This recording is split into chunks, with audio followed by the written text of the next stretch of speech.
I've been real estate investing for 12 years, all as a lone ranger. So this is the whole new thing. And that's what I had to tell Alan and Andrea. I was like, learning how to work with people and, lay your cards on the table and, you know, share some details that you might not otherwise. It's different. So, Yeah. but yeah, 12 years. We started out in 2012. I bought my first property on auction.com. So it's a great, Wow. great story. I was sitting on auction.com just bidding like late at night.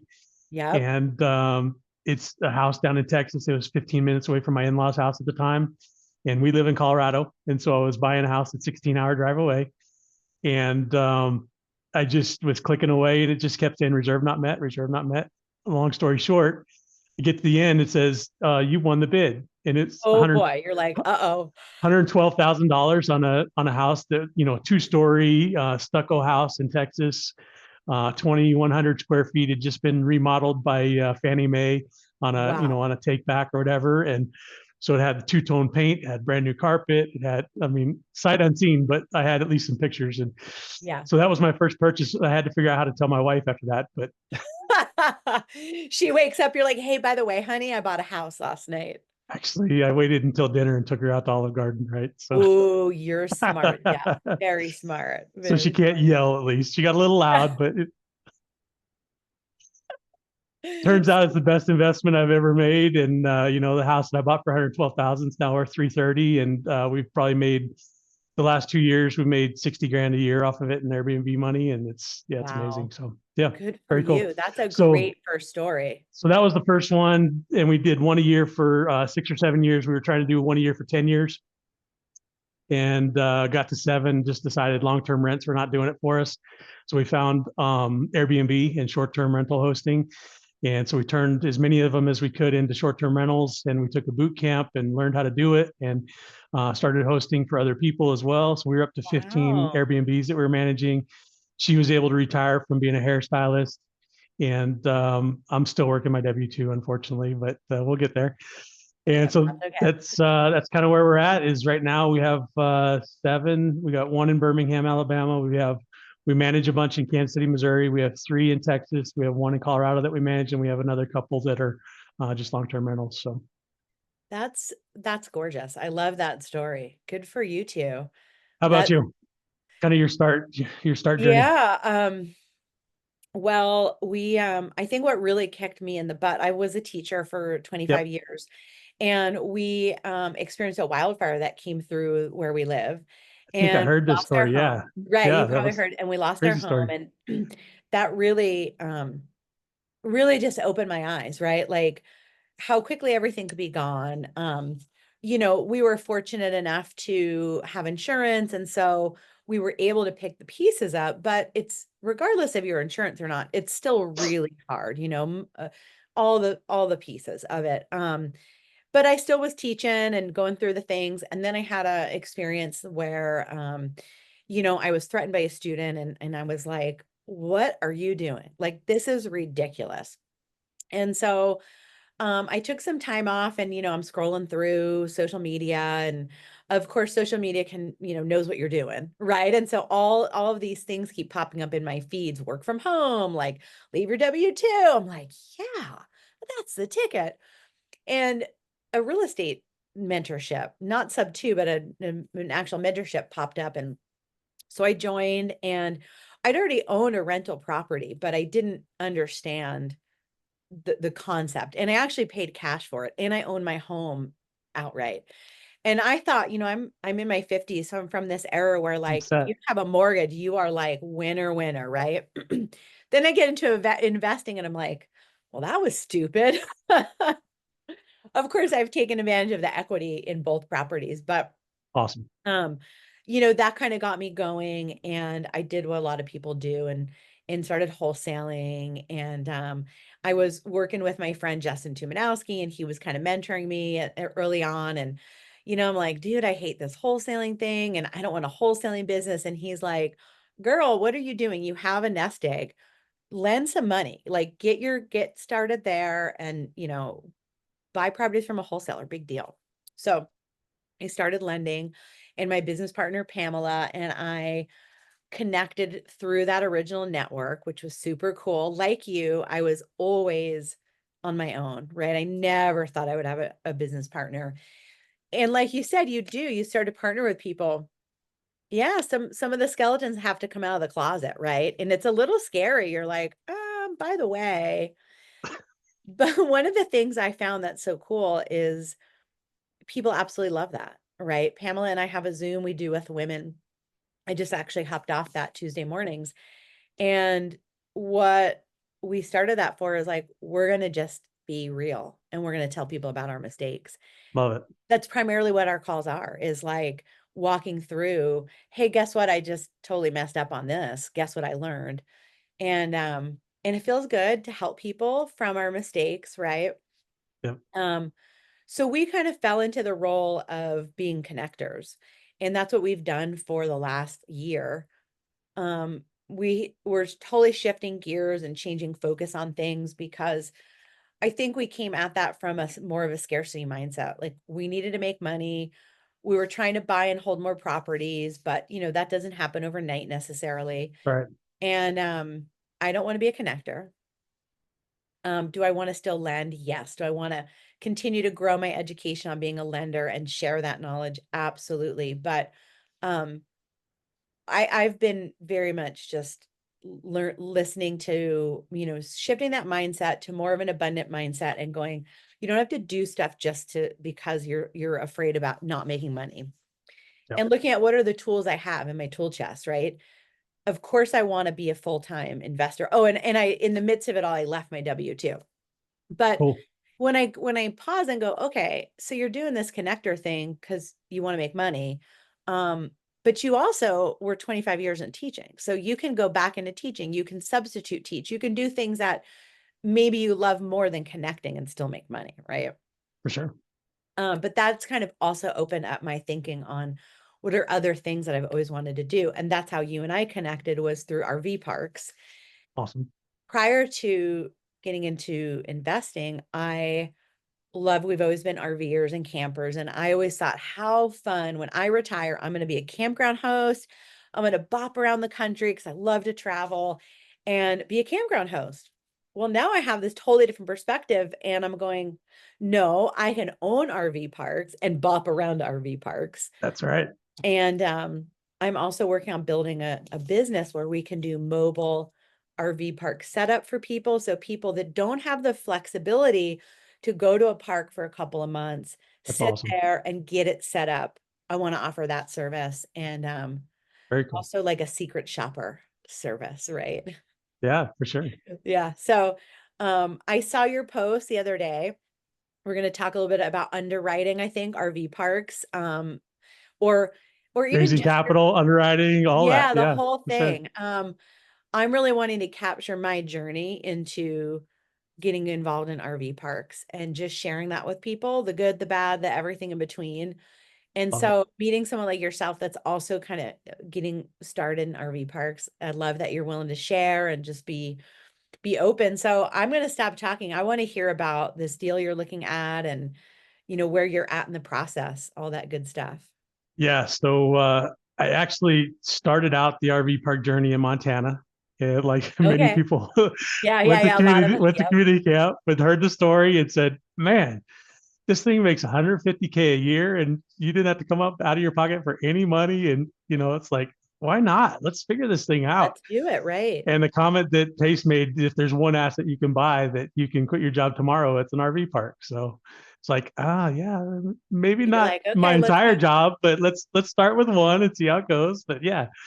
So I originally started looking in Central Texas where I have my other properties and thought, oh, let's find one right here.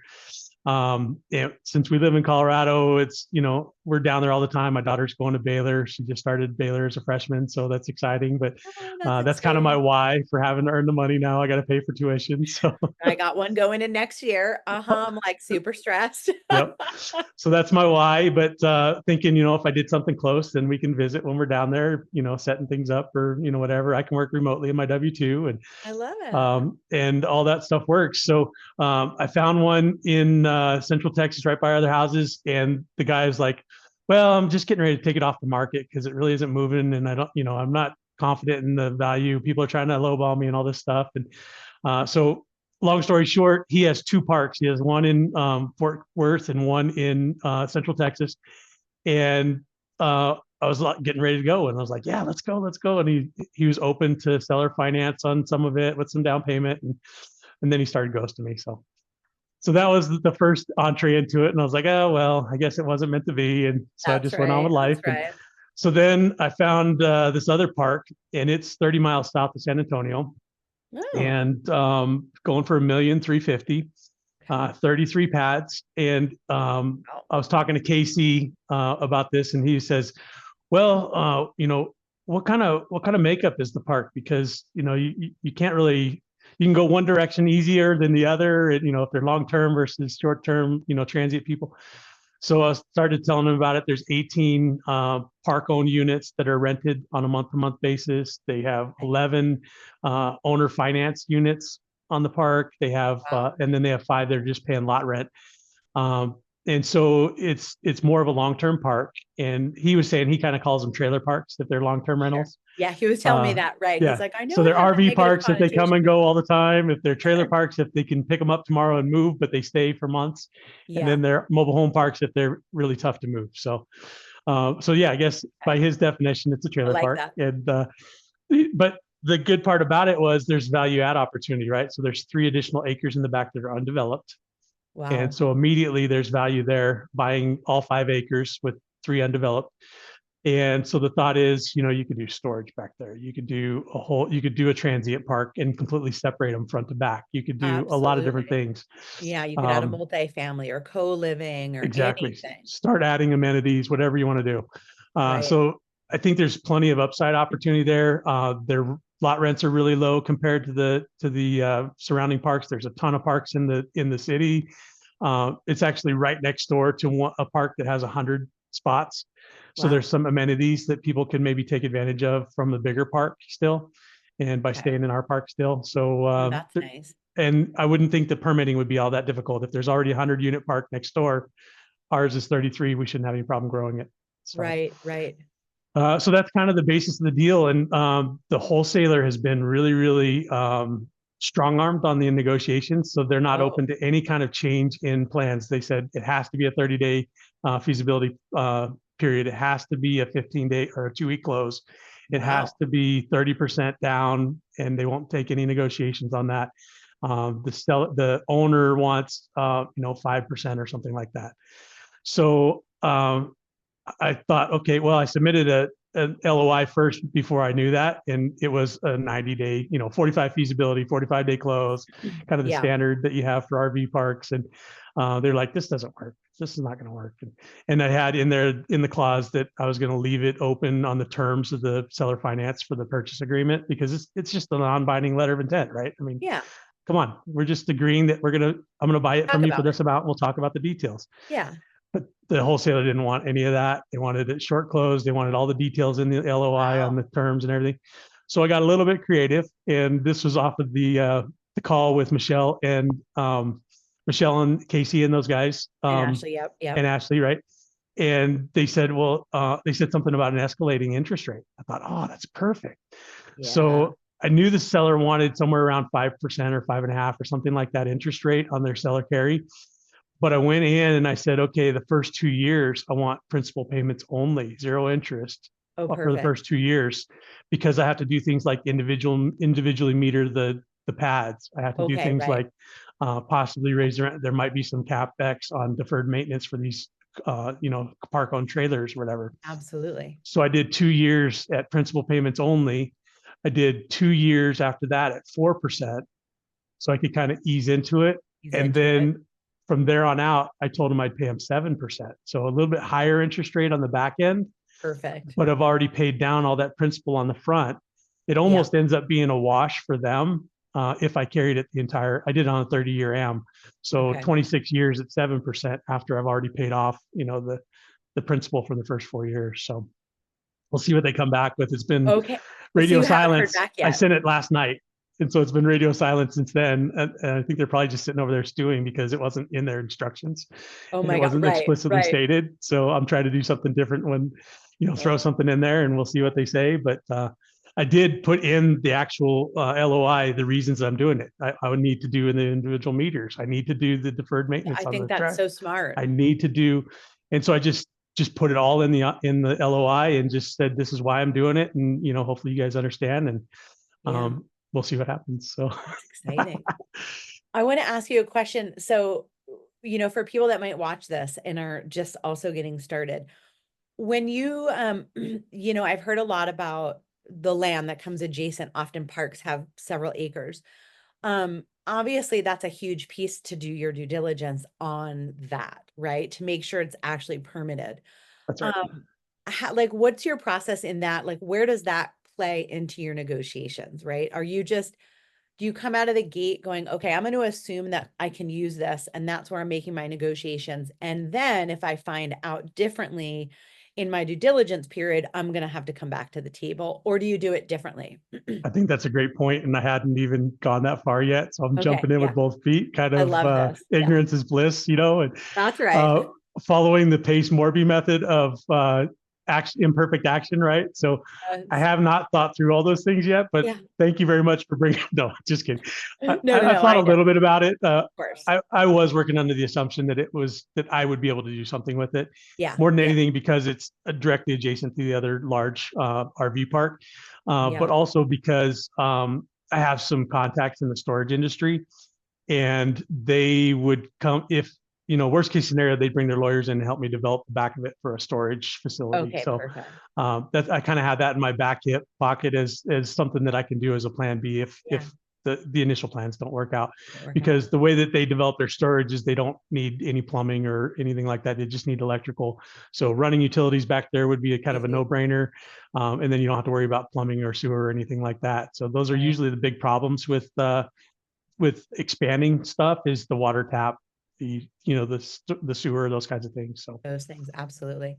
And I think especially for this park, because more people are longer term and are permanent, having storage would be amazing. Like for could be, us, yeah, yeah, we have properties in Hawaii, and I eventually want to we used to live there full time. I'd like to get back to the point where we're living there, like half the year, right? awesome. And then the other half we're on the mainland and we're in our RV. So, where do you put things, and how do you like to be able to be at a park where I knew I had a storage facility access where I could keep extra things? Yep. It's huge. It's huge. So, what a great value add there. So, and the easy thing about storage is that you can start out with like a monoslope canopy storage first. Oh, So okay. I where don't know what people that could is. store, well, basically, so it's just a pole barn without the walls Oh, and just yeah. a single slope roof. And so you could start out with that kind of storage first to have covered storage for RVs if you wanted to, or cars or Perfect. anything like that. And you could just do, a whole row of that first to start getting the income coming in, Oh, that's and smart. then start figuring out other ways to do it. Plus, it's easy to remove. I mean, if it's just a pole barn kind of frame, it'd be No easy big to deal. remove too if you wanted to go back to Yeah. RVs. So, Oh, or even that's turn them really into smart. covered spots, I guess too, right? I mean, you True, could do true. that eventually too, and just add Yeah, the utilities and the sewer and everything right there. right. So, I've also wondered about on the call we had last week with the gang about RV parks. Something, that I didn't think about was, how a lot of them are just seasonal. mhm, And we used to live in Lake Tahoe, and we lived at this ski resort where back in the day you could bring your RV and spend the night and ski. And then that changed over time as management of the resort changed. And there's a big need there for um places for people to come, especially nowadays. People have the fancy, Mercedes Sprinters, yep, um and there's nowhere really safe to park. And I thought, oh, just coming up with a way where you could have some covered parking that had the snow load capacity that it would need to protect everybody. It's something I don't know, but I need to first possible, have yeah, a park without problems like that that's before right. I am not taken. Yep. I'm not that crazy. I do have a line on one in South Dakota. We might be doing the exact same thing. So that would Oh, be, yeah, I want to hear about that. Okay. yeah. So winter times there, you're going to have to figure out some way to do, not prime time season, right? So you're going Right, to have to right. have some money coming in the off season. In So, the off season. So here's a question for you that I get all the time, and I'm starting to learn myself because we now have our goal is to get a park under contract by end of year. I'm done messing around. I've been doing all these things. And granted, I just closed last quarter on a, seller finance in Hawaii. So I'm actively working in the industry, but I don't love the gap in between. So I'm like, I'm done. We're getting a park. I've been talking about getting a park for at least a Awesome. year now. So finding a park, right? Like the people asked me, I was talking to a friend last night. He's like, where do you even look? And so I said, well, like the typical like Crexy, Prexy and Biz LoopNet. Buy Yeah. Sell. But do you have any other like recommendations to people of, how do you, yeah, how do you get creative? How do you find, because everybody's looking on Crexy and Biz Buy Sell and the RV, park sites, but there's other methods also. I think that's exactly right. This is going to be, I think everybody's interested in RV parks right now. Right. I mean, it's getting to be the popular Thanks. investment choice. So Yeah. I think there's opportunity to wholesale them. But I don't know anything about that area yet. And Yeah. I'd love to Yeah. learn myself. And so if you think about the parks that are like the best opportunity to get in there, it's the mom and pops that don't have a website, that all they Yes. are is just, raking in the bucks. They're completely paid off. It's this silver tsunami, right? It's the all these boomers that started an RV park because they were RVers, and now they That's want to get right. rid of them, and they don't know what to do. Maybe they'll just shut Yeah. them down, And if we're not buying Yeah. them, then they're gonna lose value, and all that just dissipates and goes away. That's right. So I think targeting them sooner than later is our ultimate challenge. Yeah. And I how do you do agree. that? If they're not on a public listing, how do you find them, right? Right. Word of mouth, maybe a broker, but I think it's almost just like you're going and finding foreclosures. You're going in and you're doing the Yeah. hard work. You're You're doing the you're hard you're work. starting a list, and you're calling all these people and figuring out how to talk to them. And maybe they get 50 calls a year, maybe they don't. I don't know. But if you find the one that hasn't gotten any calls, and they're like, "Oh, I've been waiting for somebody to come take this off my hands," Yes. you're going to get a screaming deal, right? And I they're going to be agree. happy. It's win-win for everybody. So Yep. I love how you said the hard work, because I think that's the key. A lot of people join real estate and think they're going to get rich quick. But it is a lot of hard work. guilty And as charged. oh yeah, oh yeah. I Hasn't mean, happened. I think most of us probably start, not that we don't think we're going to work hard, but I think that it is a lot harder than I thought it would I'm going to be. buy this asset and checks are just going to keep rolling in. That's Yeah, what we no, all think, right? exactly. And it doesn't work. Even in your best cash flowing property, they're not cash flowing like crazy. Like you said, right? Maybe you're making 60,000 a year. That is great. Don't get me wrong. That's But that's not gross. That's right. gross. So yeah, Right, it's right. ugly. That's gross. So that's not getting you rich. Right. Today or tomorrow.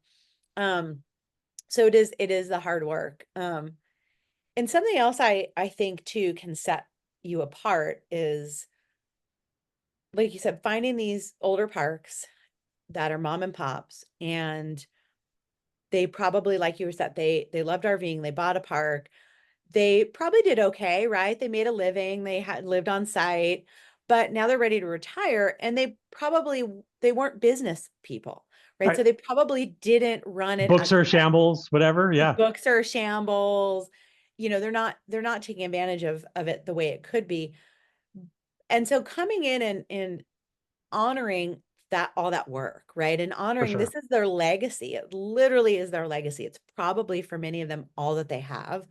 And Yep. so being able to come in and really honor that and say, how can we work together? And what would your dream look like? What is your dream buyer? Maybe you never even thought about selling, but now you've met me and you're like, oh, what does that look like for someone to come and take this over? And how can Yeah. we work together? Like if I can honor your dream, I will, right? I have an interesting story. It's not 100% relatable to that, but it's very Yeah, similar. when you hear it. So my parents, when my dad retired from the airlines, so he was an airline mechanic for 35 years, whatever, like that, Wow. worked his way all the way up. Anyways, they decided they were going to retire, and he's whatever 50 something years old, and they decided they were going to go on the road full time. Love it. So they sold the house. They bought a fifth wheel trailer. They bought a dually pickup truck. Nice. They went on the road. I I mean, love this. seriously, full They time did again. it. They did it, All in. and no looking back. So Right. they're just out and gone. So they spent 6 months in Colorado. They spent 6 months in Arizona.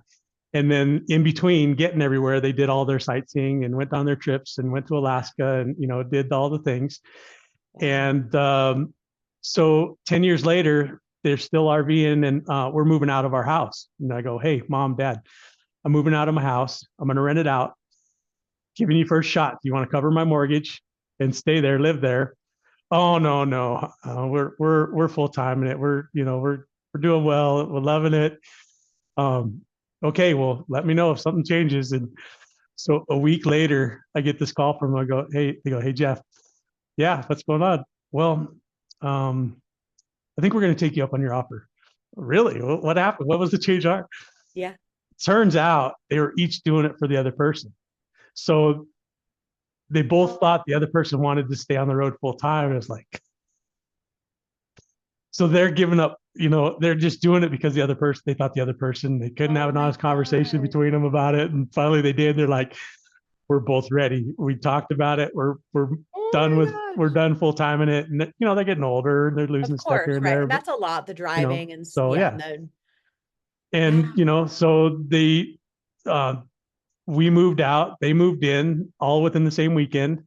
The next week, they sold the truck, sold the trailer, never looked back. Boom. They're just all in or all out. They're I love no them. gray area there. I'm like, why did you sell it? It was paid off. I could have used, Yeah, we yeah, could have yeah. kept it around. We could have rented it out, Yeah, but this yeah, was yeah, yeah. before sub two. So I wasn't even into all that either, but Right, took right. a loss on the trailer, took a loss on the truck. They didn't care. They were They done. didn't So, care. I love how but interesting sweet that story is. about the mindset of the retiree, right? I mean, yes, they're done and they don't know that they may not, it may take your phone call to start a conversation, right? That's And they right. may just keep on doing it because they think the other person's totally still into it or whatever. But it kind of talks to that mindset of that age group and that, what they're going through and that kind of stuff. Yeah. So, Yeah. I think that's so interesting. And that's so sweet. I just have to say that's so sweet that your parents they were each doing it for the other. That's pretty yeah. adorable. Yeah. But yeah, you never know, right? That's the whole part of real estate is you just don't know. I know when I have called on foreclosures, I truly in my heart I want to help them. And so my first question is always if you want to stay in your house, I'm happy to help you figure that out and walk you through what options you may or may not have. I'm not out to, get money or anything. And even if you decide you still want to sell and my offer is not the best offer, no hard feelings, right? It just makes me feel good. Yep. And people always go, wait, what? I get 100 calls a week and all they do is the first thing is, I want to buy your home. I want to buy your home. You're the first person that said, how can I help you? And I think that's I think that will be a huge benefit when dealing with, older people owning these RV parks is like, hey, I bet Amazing a lot of perspective people for call sure. you and want to buy your place. I just want to know, how's it going? Right. Like Right. How's maybe that you working want out to, for you? yeah, like maybe you love it and you want to stay but you would love some cash infusion to like, that there's things you could do to make it better, so interesting. So excited to hear what comes of this. It's got so many great opportunities that it does seem like what a great first fit. And it's how far from your daughter is it in Texas? That's the tougher part is it's 3.5, 4 hours away, but, Okay, so it's not super not close. Yeah, ideal, but yeah. yeah, but that's okay. I So, love that. What else can you share? So as we share this on, on our social media and people are watching this, what advice can you give people? You're still newer, but you're far more ahead than I am. I have no advice to give other than well, follow your dreams. the part that we all need to think about is how you're going to make that down payment. I still don't have the $400,000 100% figured out. And so Right, I'm looking for partnerships and people that are interested in, maybe there's some people that just want to, put in some money for, a front row seat. Maybe there's some people that have some money sitting around. I mean, that's the biggest thing for everybody is, you don't have to be the buyer. You can be the funder and you get a front row seat. You get, right. all the deets. You can go on visits. You could be right there for everything. And so that's an opportunity. The other thing is, I think eventually it seems like there's so many parks out there and there's so much opportunity that I know Michelle and Patrick are starting a fund, and there's room for more than them to start a That's right. fund. I know they're looking for help. I know that they're going to be, creating a huge team and a huge organization around it. And but that doesn't mean other people can't do the same thing, That's right? right. So That's right. just because they're doing it doesn't mean you can't do it too. So I've thought about that. Specifically, my guys up in Fargo that do storage, they've got some connections for me on some possible sub debt.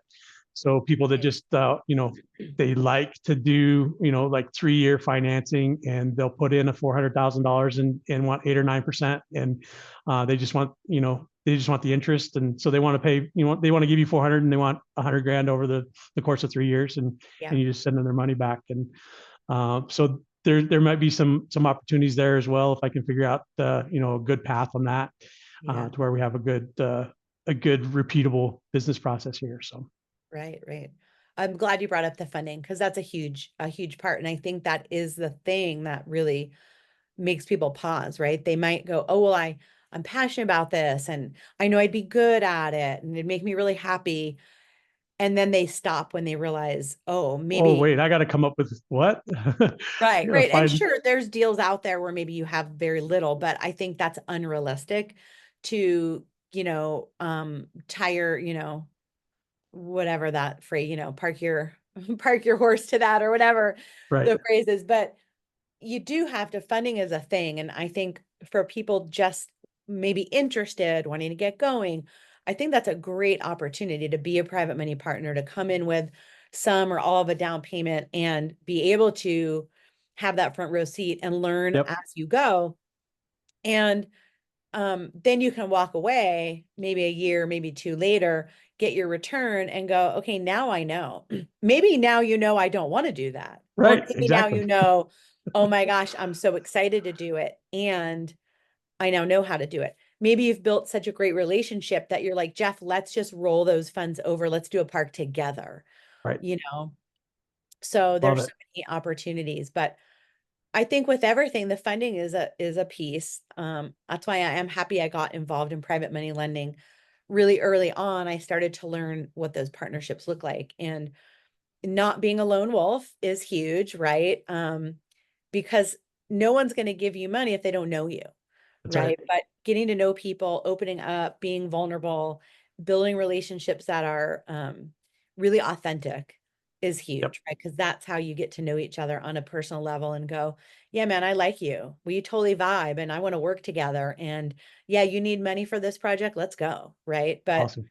if you don't open that door, There's maybe one other area that I wanted to get into, yeah. and that's the operation side of it, right? So these are Oh, yeah, all, perfect. that was the part that when we started operating Airbnbs, we had no idea about, how to operate them. So we went and learned from somebody. We did a boot camp. We paid the money. They showed us the system. They showed us their list. They showed us, all the steps. So the goal with my first RV park is going to be to build and document, and every step of the way, this is what I did to get this thing up and rolling. So then I can take these Loom videos and break them up and have them for people that follow behind me, right? So if you're not leaving the breadcrumbs for the people behind you, you're not doing anybody any favors, right? So if I can help somebody out that way by saying, here's what I went through, here's all the problems I hit, here's this, here's that, here's my list, here's my software, here's my, because what we did in the Airbnb space was you automate guest communications. So 80% of the communication with the guest is automated. And so many people that come and book with us, they rebook because they don't have to deal with us at all. They don't have to make a phone Simple. call. They don't have to line up getting a key. They don't have to, none of that stuff. Everything is, I mean, you build the happy path. And if they go down the happy path, they don't want to talk to anybody ever, then that's fine.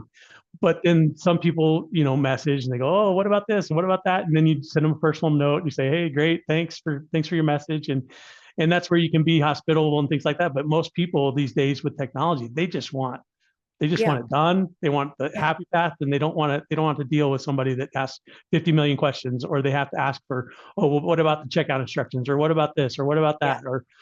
And so if it's timed out right, you need to hit them about 8 times, and to make sure that they know that you know what you're doing. So Okay. you right after the book, you give them a message. If you let them know after that within a few days before you get here, we're going to have information for you on checking instructions. And then the day of, you're going to get your door code and the day, all these things. And then afterwards, follow up with them and say, hey, send us a review. Hey, Airbnb is going to send you a link for, a request for a review, all that good stuff. And if you're not doing all those steps, we have thousands of 5-star reviews because we ask for them. Right. So if you go on our Airbnb page, you on our host page, we have thousands of people that have given us a 5-star review.